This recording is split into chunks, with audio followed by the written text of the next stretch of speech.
As Govinder said, I'm Paul Cavli from N Reviews. How many folks heard me speak last year? Oh, good. So almost none of you know how bored you're about to get. I've actually changed this quite a bit since last year, so even if you had, it would be okay. All right. Trying to draw two different things here at the same time.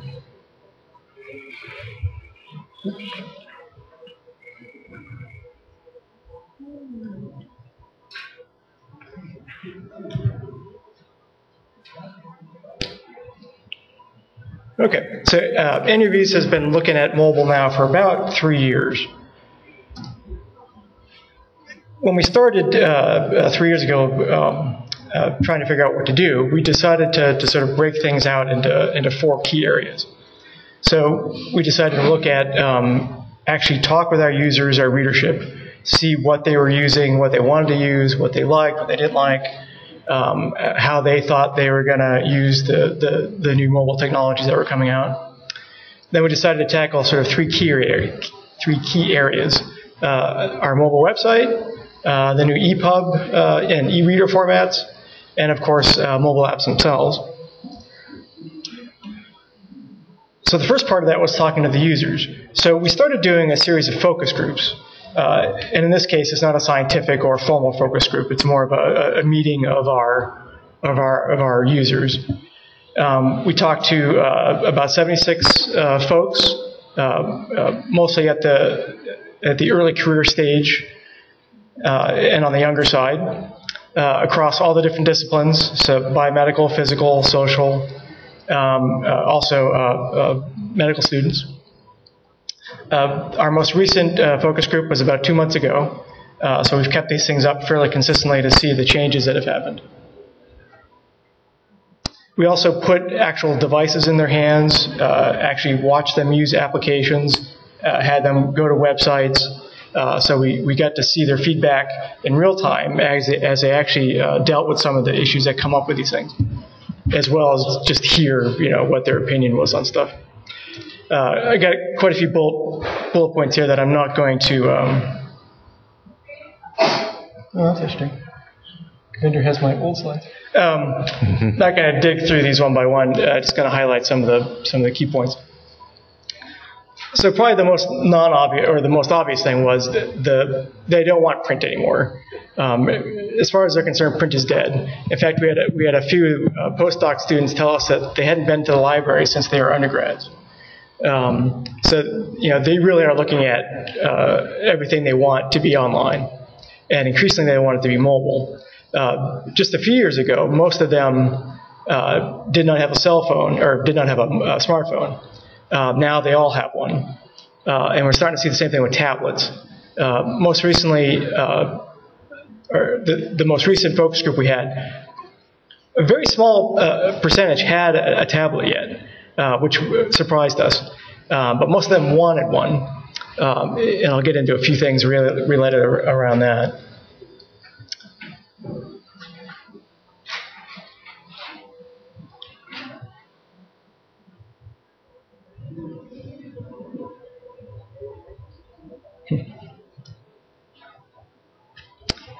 The other key things were laptop and PDF are still king. That's still the primary way to access information. HTML is becoming more important. When they're searching and scanning for information, they're accessing the HTML more and more. They're not very patient when it comes to things. So if they poor design or if something is difficult to use or get at, they're probably going to skip it and go somewhere else. Images are extremely important to them. Interestingly, video, not so much. But I think that's starting to change. They all express interest in it, but so far none of them had that as any sort of key requirement. My Mac is logged up.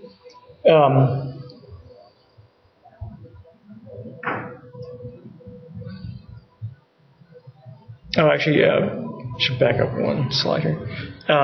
When talking about the folks themselves, these are heavy-duty researchers. Except for the med students, they're not in the clinical space. So that's a big difference for depending on your publishing. folks that are in the clinical area, or publishers that are in the clinical area, have it a bit easier, or maybe a bit harder, depending on your perspective, because the clinicians seem to be much more involved in the mobile technologies than the higher level research. And again, we're talking about long form content. Our articles are an average of 30 pages, sometimes more. So these aren't the smaller, 2, 3, 4, 5 page articles that other publishers do.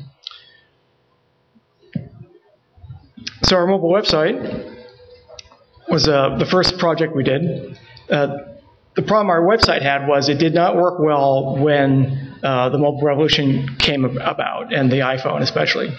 So we had to reformat the website so that it would actually work on the small form factor devices.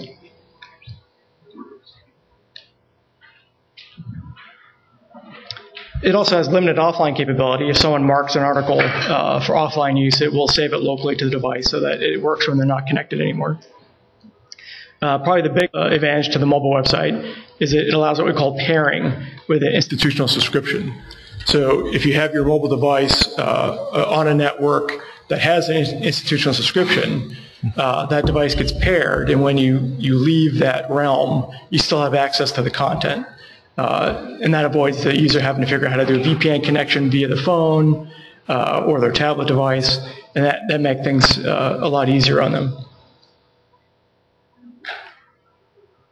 This is fun doing without my notes because my Mac is dying on me.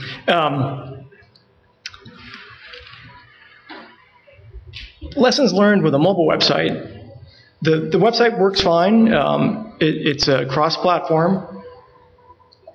The usage in general is still quite low. As a percentage, we get about 3% mobile usage to our site. That's been increasing quite a bit over the past year and a half or so. But obviously 3% is still small. But the pairing gives us a unique statistic that we wouldn't have had otherwise. We have tens of thousands of devices that are paired. So while the percentage numbers are quite low, the real numbers are large enough to be significant. And the feedback is generally positive with the site. The downsides, though, which has been a good lesson learned, is because it's a web-based site, the sort of the concept of write once, run anywhere has turned out to not work quite so well. Because each device has a different browser, which has different features, you basically have to create a template for each device to accommodate the unique capabilities of that device. So you end up doing a lot of troubleshooting per device. So a good example, when the Kindle Fire came out, the mobile website does not work on the Kindle Fire. So we still have to sort of treat each new device or each new browser as its own development environment. So you're almost in the same world as you would be with a regular proprietary app.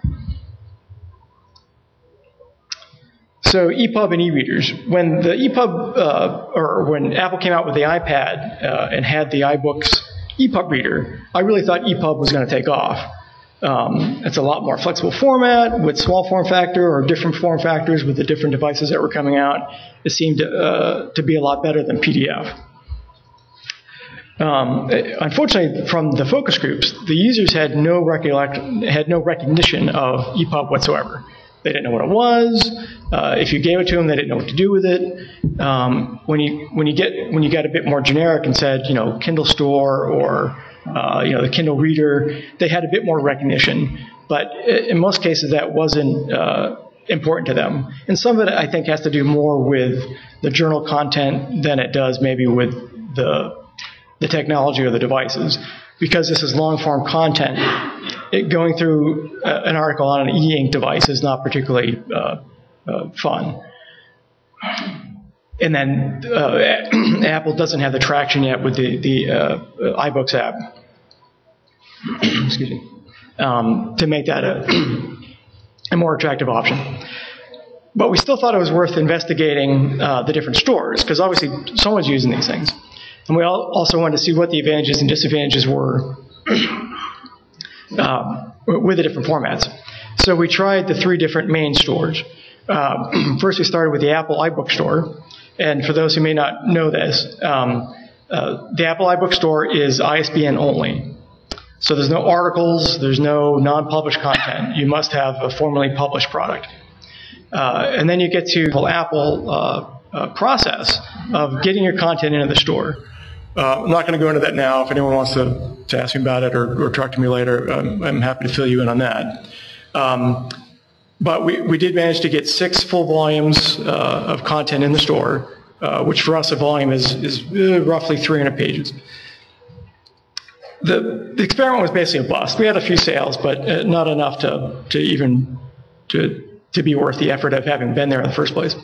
But we learned a little bit about the process. The second thing we decided to do was the Nook Store. We always liked the Nook tablet as a device. It came out before the Kindle Fire. In some ways it's better than the Kindle Fire, but it doesn't have the huge back end of Amazon behind it. But as a device, it's quite nice. Even as a PDF reader, it's acceptable. It was one of the first sort of cheap readers compared to the iPad. The Nook Store process, or the Barnes & Noble process, was quite straightforward.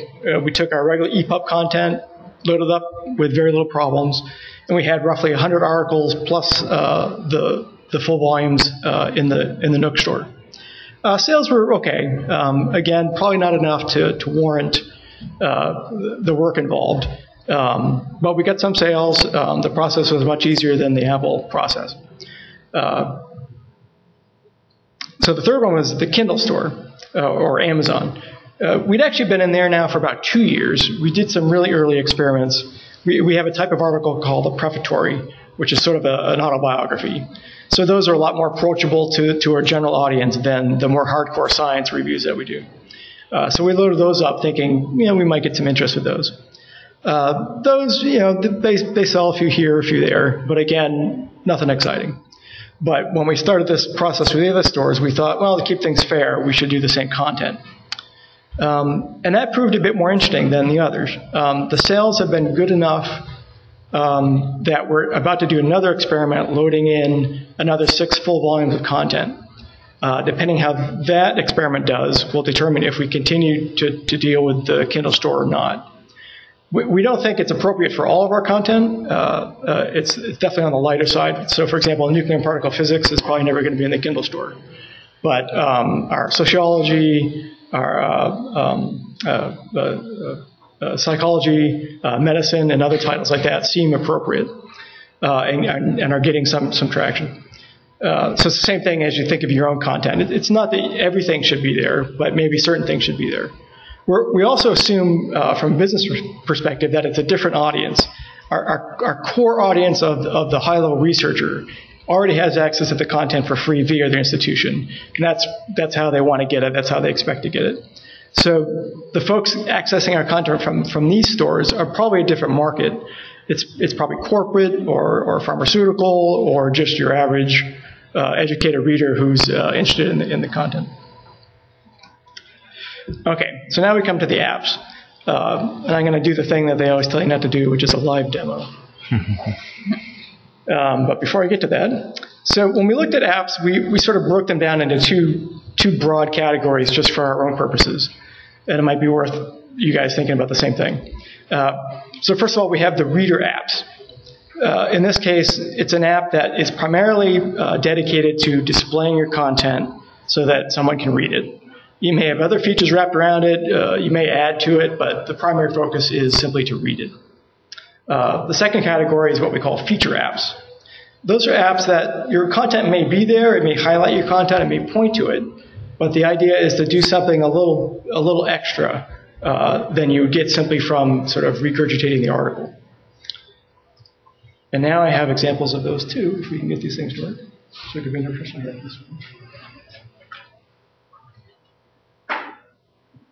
And I guess while we're trying to get these set up, I can mention.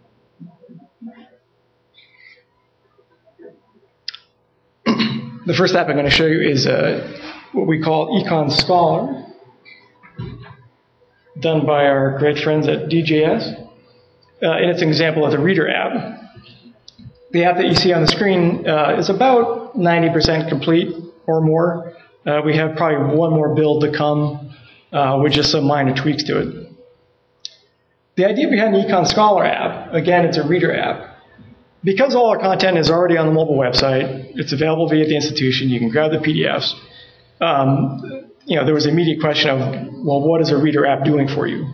But one of the things it does for us is it allows us to package the content in a way that you can't quite do with the website.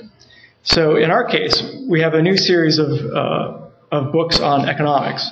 Our core audience is the hardcore science researcher, biochemistry, nuclear particle physics, those guys. So this was a market that was somewhat new to us. So these folks aren't used to coming to our website in the traditional way that the science researcher is. So the app is a way to reach out to them in a way that's hopefully a little more interesting and maybe a little bit more available. And there's also the old phrase of, you have to show up to geez, I can't remember the phrases. Anyway, the idea was to be in the store so that when someone is looking for us, there'll be something from interviews for them to actually find. So Econ Scholar is the first shot there. This should be in the store within a few weeks or months, the weeks, and then marketing just has to decide exactly when they want to release it to the public. I can't point, obviously, but so in the upper left, you can see our journals. I'll actually back up a tad. So we have social connections. So the interviews, no, I'm not on the internet. The interviews Facebook and Twitter feeds are here, again dedicated just for this audience of economists. Of course, the content itself is the primary focus, and these are the different volumes that are available. If you tap on a volume, this is the table of contents, and you can sort by journal or articles down here at the bottom. The nice thing about the app is it has built-in offline capability. So as soon as you fire the app up, it starts downloading the content locally to the device, so that if you do get disconnected from the internet, as I am now, hopefully you should still see content. The other nice feature of the app is it has built-in institutional and individual authentication. So if you are already an individual subscriber, you can log in with your credentials and you can get access to your content anywhere. If you belong to an institution that has a subscription, it's the same sort of pairing mechanism as we have with the website. If you access the content from the institution subscription, it'll pick up that subscription and carry it with it as you go off-site. So here I'm just going through the article. If I tap on a citation, it pulls up the citation. In the upper right, there's an article table of contents view. And also notice you can download the PDF. So if someone prefers the PDF view versus this, they can still grab that. If they bookmark it here in the upper right, that saves it to the favorites menu, but it also specifically downloads that article locally. So even if the background article, if someone thinks something is important for them to grab, they can do that specifically. And then, of course, they can also share the article out via Facebook, Twitter, and email. And that's the core of the Econ Scholar app. Now I'm going to switch it.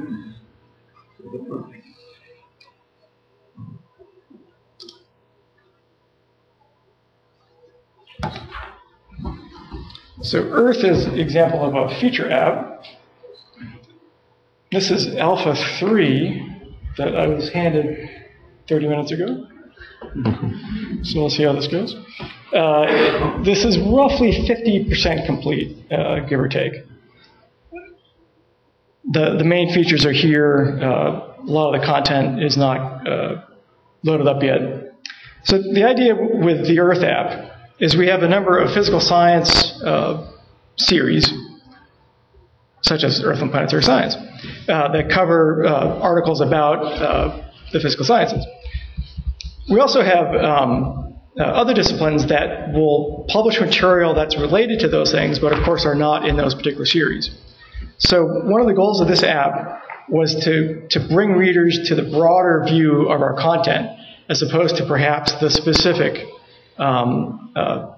journal that they're used to reading. So for example, we have 43 series, the annual review of whatever. lot of times when you're talking to a researcher, they'll say, oh, the annual review, because they see us as the one particular journal that they have an interest in, and not all 43. And there may very well be other,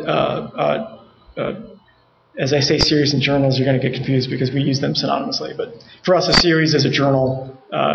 So, for example, Interview Biochemistry is both a journal and a series. Saying we publish annually as a book, but we publish online continuously. So we're kind of an odd mix. So this app combines 17 different journals and about 1,000 articles all together, with the idea that the researcher or the user of the app may very well discover an article that they would not have discovered otherwise by doing traditional search, because they may have filtered out things that they didn't think was relevant. And because this is physical science, the idea is that you can focus in on a particular geographic point. And the skins that are on the globe here, they're not just pretty. Most of them have an actual science purpose behind them, which most of us probably are not going to understand. This one is the generic topographic layer, which is pretty straightforward. There's also an extreme topographic layer. And then there are different categories. So there's land, sea, and atmosphere. And within those, we have different layers. So for example, on the lower right, you can see climate change. So a layer has articles that are geographically located on the globe. And it also has a skin, the visual representation on the globe assigned to it. So the idea is the content is broken up in ways that make sense to the researcher. That will help them narrow down on topics they are interested in. The content that's loaded in the app right now is some of it's real content, but it's not in its proper places or anything. So there'll be a lot more showing up in the real app. But the pins is basically the location of an article. So if I tap on one, up comes a citation for the article. If you see the number, that means there's more than one article relevant to that area, and it brings up the number of articles that are appropriate for that spot. You can also lock the layer, so you can look at time if this is going to work.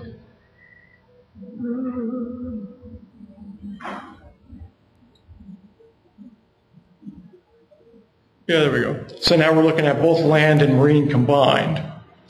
And then if you want, you can change the skin underneath it. So as you're looking at different layered topics, if you think it's a little more useful to you to have a different visual representation, that can be changed as well.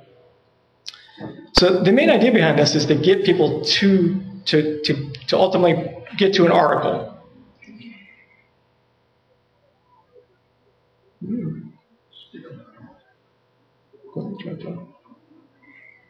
There we go. And of course I pick one with my own images in it. Let's see if I can get one a little more exciting. Oh, there we go. Good. First crash. Okay.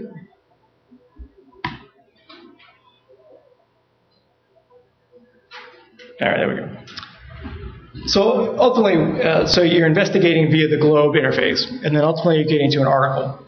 In this case, it's not full text. It's the metadata, abstract, and then we're including the images, which you can swipe through, along with the figure legend. And then as you can see at the bottom, it says go to full article. That simply takes you out to the website. So this app avoids the whole issue of authentication, subscriptions, all that kind of stuff. So you'll still access the content the normal way you would, whether it's individual subscription or via your institution. But it allows you to discover the content in a different way.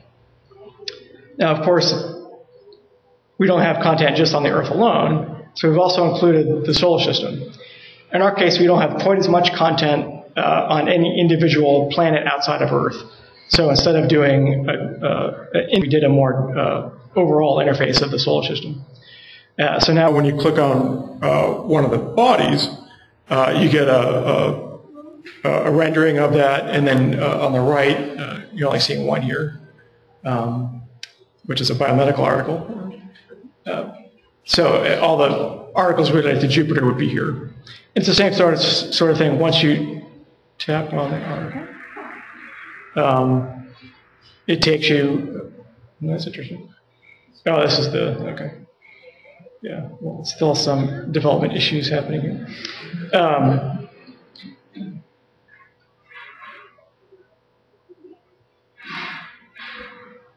There we go. And then if this interface in general is confusing or you just want to do a more traditional thing, we have a more generic browsing interface that people can do a somewhat more traditional search for articles.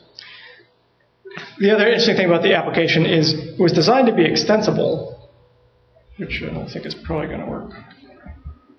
No, but in the top, you can kind of see it blinking as I'm tapping it. So there's the idea of add-ons. Yeah.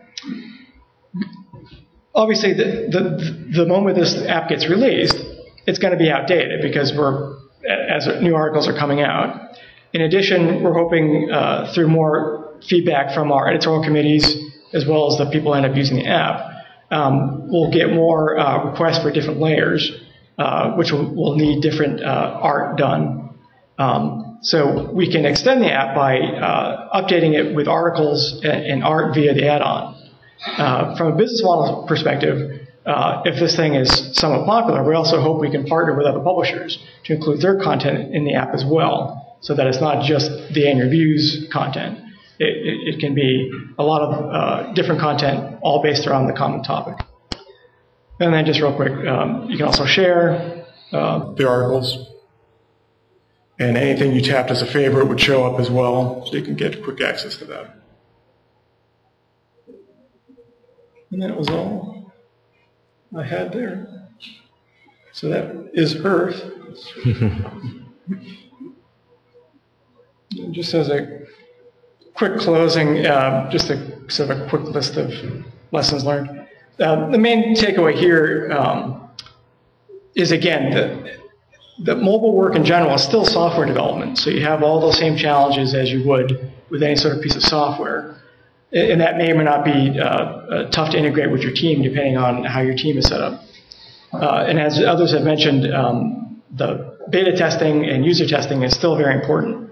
You need sort of a core team to do that with, and then you also need outside testers to sort of sanity check. Because some things, as you get involved with it, that seem to make sense. As soon as you show it to somebody else who's not connected with the project, they get very confused. And the functional specification is very important, and keeping that updated as changes happen is also very important. And that was all I had.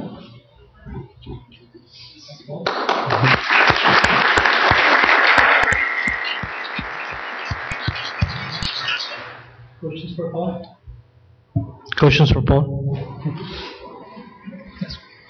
What's your backend system for feeding the content into, let's say, the Earth app?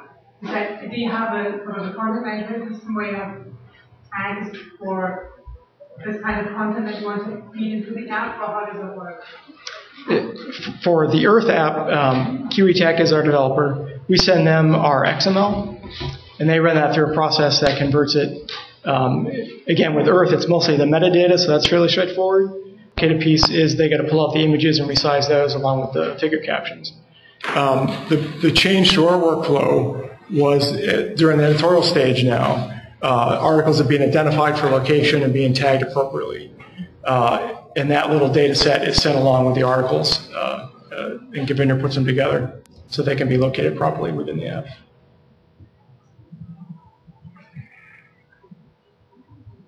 Good. Thanks.